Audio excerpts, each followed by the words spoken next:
Today's horror story is written by Dark Hero. It all started 2 years ago when I met the love of my life in a random bar downtown. I was a bachelor in his mid-30s, stuck in a revolving door of bad relationships. I was just trying to settle down, but things never seemed to work out in my favor. That's when I saw her, surrounded by her friends who were all pounding down shots. She stood out amongst everyone else in the bar to me, her blonde hair illuminated by the dimly lit room, her blue eyes reminiscent of the ocean that made me want to sink in them, and she flashed a smile that made my heart skip. I'm not sure why, but I just had a warm glow to her, something that drew me to her like a moth to a flame. I ordered a couple beers at the bar and squeezed my way through the crowd to get to her. Not a moment passed that I took my eyes off her. I introduced myself. Hi, I'm Ian. And she grinned at me as I handed her the ice-cold bottle. I hadn't noticed that the bottle cap was still fastened to the tip, so I gave an awkward chuckle, twisting the small bit of metal to no avail. That's when she grabbed the bottle from me, her hand lightly brushing against mine as she pulled her car keys from her purse to pop the cap off. I hoped the room was dim enough to hide my flushed face, and I joked, I definitely loosened it for you. She laughed, and God, did her laugh ring like soft wind chimes in my ears. She pressed the mouth of the bottle towards her lips to take a sip, and I pushed a loud gulp as I watched her. Rose, she said with such a dulcet tone. We spent the rest of the night getting to know each other. As the night drew to a close, we exchanged phone numbers, and the very next day we continued the conversation as if there was no pause in between. The texts turned into more dates, and we got to know each other as each day passed. After being together for months, I thought we knew everything about each other. Then she dropped a bomb on me that she had a little girl. Not only that, Rose was previously married to a man named Ryan, but had to raise her daughter, Lily, alone. Unfortunately, Ryan had got into a serious car accident about 5 years ago, and he didn't make it. That night we had met was Rose's first night that she had gone out since losing her husband. At first I didn't know how to take it, but I knew I wanted Rose in my life, and I assured her that I would love Lily. Rose introduced us slowly. Lily was just 4 years old and extremely shy, but she was the spitting image of her mother, except apparently she had gotten her father's eyes, which shone like emeralds. I tried my best at getting her to like me, bringing over an assortment of dolls and stuffed animals that made Rose scold me quite a bit. Despite my constant rain of affection, Lily just never seemed to warm up to me. The months had turned into a whole year, and while my relationship with Rose grew, Lily kept her distance. I tried my best to be a sort of father figure for her, but I guess that made her hate me more. A whole year, and I think I can count the words she said to me with one hand. But I still held out hope that if she saw more of me, then maybe she'd finally accept me. A year after meeting Rose, I asked her to marry me, and she said yes. We didn't want a big wedding, so we settled things at a courthouse and got things rolling. We couldn't afford a dream house, but we got a decent-sized apartment for the three of us, just until we could find our forever home. Rose and I didn't have a honeymoon, but we never left our honeymoon phase. I wanted so desperately for Lily to be happy with us, but she just played by herself in her room. A month later was Lily's 5th birthday, and I was willing to pull out all the stops to give her the best birthday ever. That morning, I surprised her with her favorite breakfast of chocolate chip pancakes with tons of syrup and whipped cream. She was absolutely stone-faced. I drove her and Rose around the city, willing to buy her anything she wanted, but not a single positive reaction. Rose could see that I was absolutely heartbroken and sat in the back seat with Lily to ask her what she wanted. I was shocked to hear that. Lily wanted to see her dad. Rose looked as surprised as I was. When Rose asked Lily why, she kept her eyes downcast and shrugged her shoulders. I'm not sure why, but maybe she just wanted some closure. Was that something a normal 5-year-old even wanted? We sat in awkward silence for one long, agonizing minute until I asked Rose for directions to the cemetery. Before I knew it, I was turning around, taking the love of my life and her daughter to her previous husband's grave. The perfect day I had envisioned in my head was beaten with reality. The image of perfect weather and smiling faces was replaced with cloudy skies and headstones. We made our way through the cold cemetery, and when we finally reached Ryan's grave, I turned to see Rose's face. She tried to keep her composure, but I could tell that the memories she had were flashing through her mind all at once. I wanted to hold her hand, but pulled back when she crouched down onto her knees to pick up dead leaves and twigs around the headstone. Beloved son, husband, and father. Those words etched across the stone made me feel out of place in their lives. I looked towards Lily, her eyes glued to the ground. I wonder what was going through her head at that time. Rose began to let out light sniffles when Lily spoke. He's not here. Rose held her hand for a bit and sobbed, while Lily continued to stare at the earth beneath us. About 5 minutes later, we decided to return to the car. Maybe salvage what was left of Lily's birthday. I placed my chilled hands into my pockets and walked ahead of them. I suddenly felt like a stranger, as though I didn't belong to their family. I jumped when I heard Rose yell, "Lily!" I quickly turned to see Rose chasing Lily back into the cemetery. I snapped back to the current moment and dashed towards them. Rose suddenly stumbled and fell to the ground. I stopped to check on her, but she insisted I go after Lily, so I did. This was the most I've ever seen Lily move. She was running full speed, weaving through the grave markers.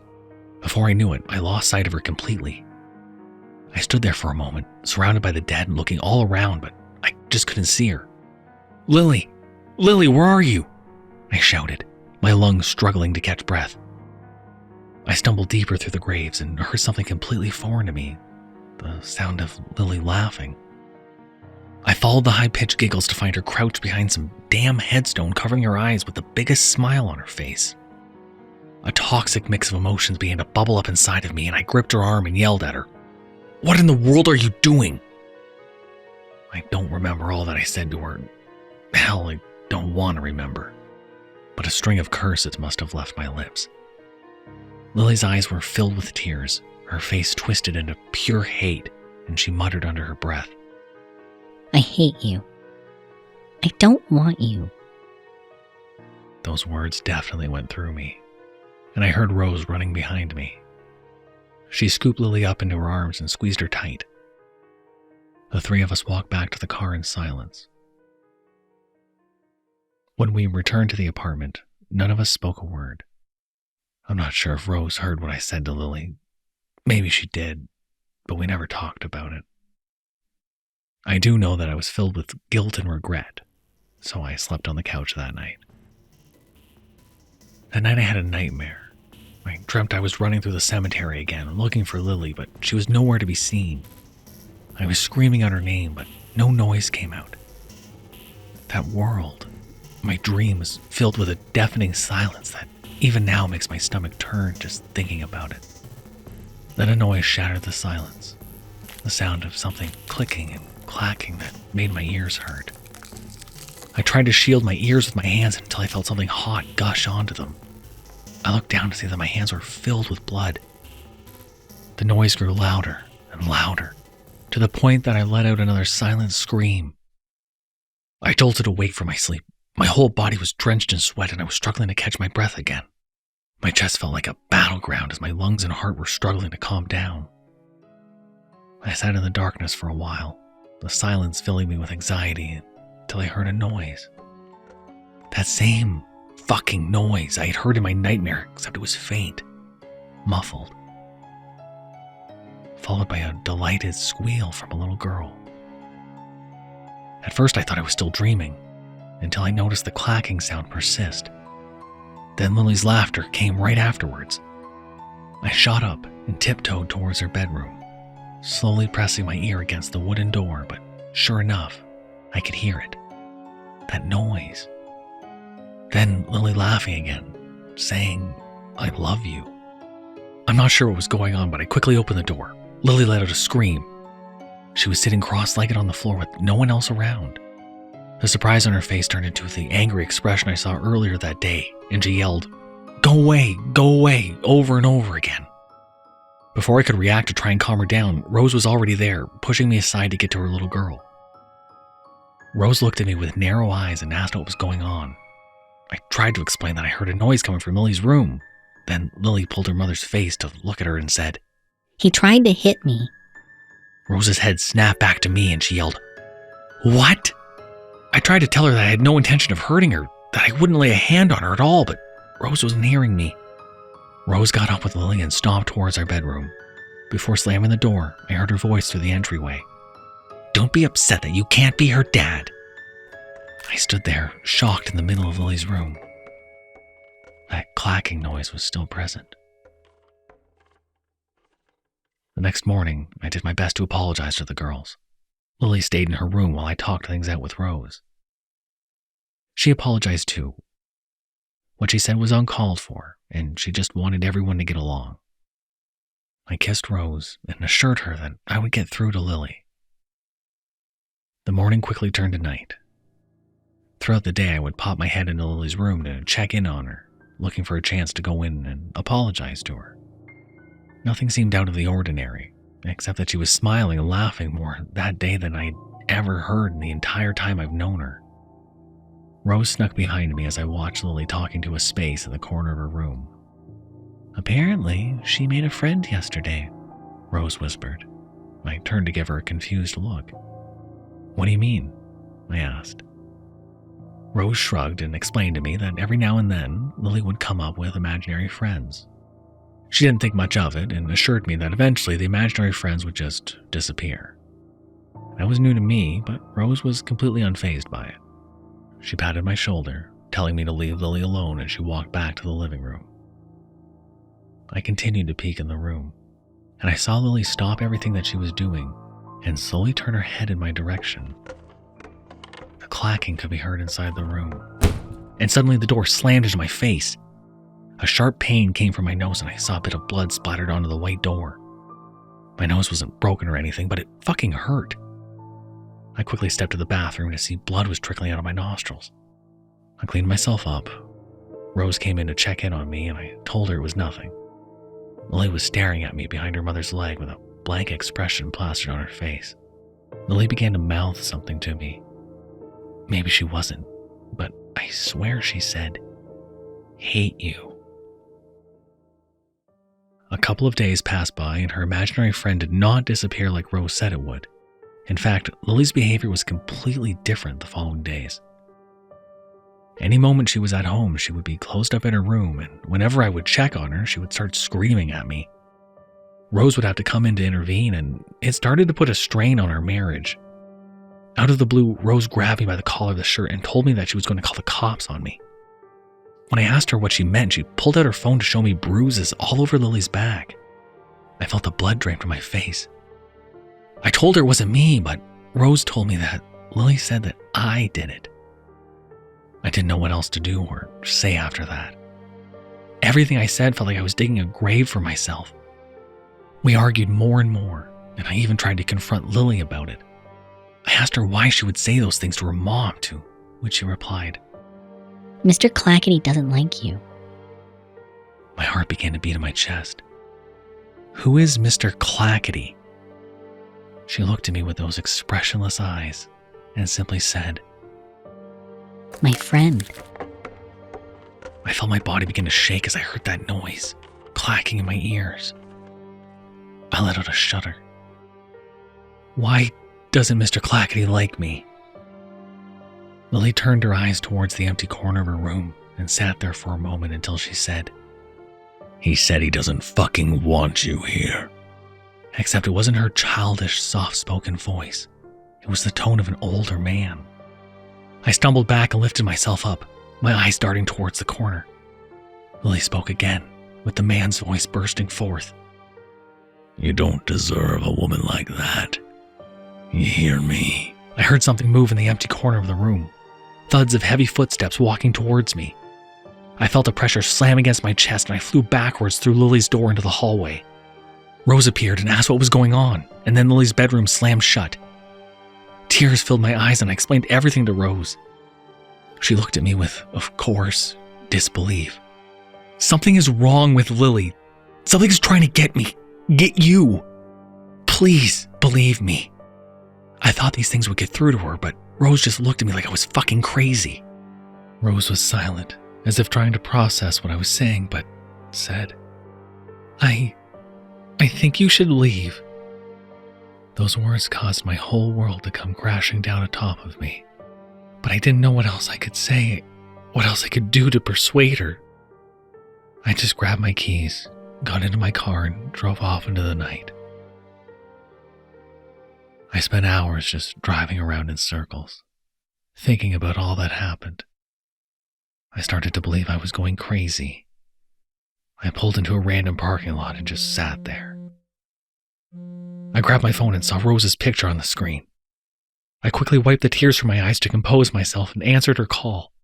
Before I could say anything, my ears were filled with blood-curdling screams. "Rose! Rose!" I shouted, but the screaming continued until suddenly, silence, followed by that fucking noise. I slammed my foot onto the accelerator and peeled out of the parking lot back towards the apartment, our home. As soon as I got to the apartment building, I jumped out of the car and raced up the stairs. When I got to the front door, I realized that it was unlocked. I slowly twisted the doorknob and opened it. I was met with a black void. The whole interior was completely dark, not even a sliver of light inside. I stepped through without a single thought. The safety of Rose and Lily were the only thing in my mind. I waded through the darkness, unable to see anything besides shadow. I tried to call out to Lily and Rose, but no noise passed my lips. It was just like my nightmares. A hellish silence followed by that damn noise. Following the source of the noise, I slowly stepped through the dark void and made my way through what should have been the hallway towards the bedrooms. My insight seemed correct as the noise grew louder and louder. I reached out to feel the handle to Lily's bedroom, and I forced it open. It was definitely Lily's bedroom, except all the lights were off. I looked in pure terror to see Lily and Rose being held in the air by some sort of monster. It was over 6 feet tall, with pale skin that was stretched tightly over its whole body. I could see its bones through its skin, and they were vibrating, the joint shaking to make that clacking noise. I thought it had no eyes, no mouth, but its face was just flesh covering holes over its face like some kind of grotesque mask. Whatever this thing was, it was waving Lily and Rose around by their hair as if they were dolls. Every time it moved, its bones clacked beneath its sheer skin. It turned towards me, and underneath the flesh that covered its mouth, I could see a sharp, toothy smile. Its elongated arms lifted Lily and Rose to its face as if it were taunting me. I didn't know what to do, but I rushed towards it, hoping to use my body to slam into it. My plan went south when it suddenly dropped the girls and grabbed me instead. Before I even had a second to realize what was going on, my body was slammed onto the floor. The entity was now over me, its face mere centimeters away from mine. Through the clack, clack, clack noise it made, I could hear a disgusting, wet, tearing sound. Before my eyes, it was opening its mouth, causing the flesh that was covering it to tear open. It opened its wide mouth, bits of tattered skin around a sharp-toothed maw. Cold, bone-chilling breath hit my face and a black tongue came out to slide across my face.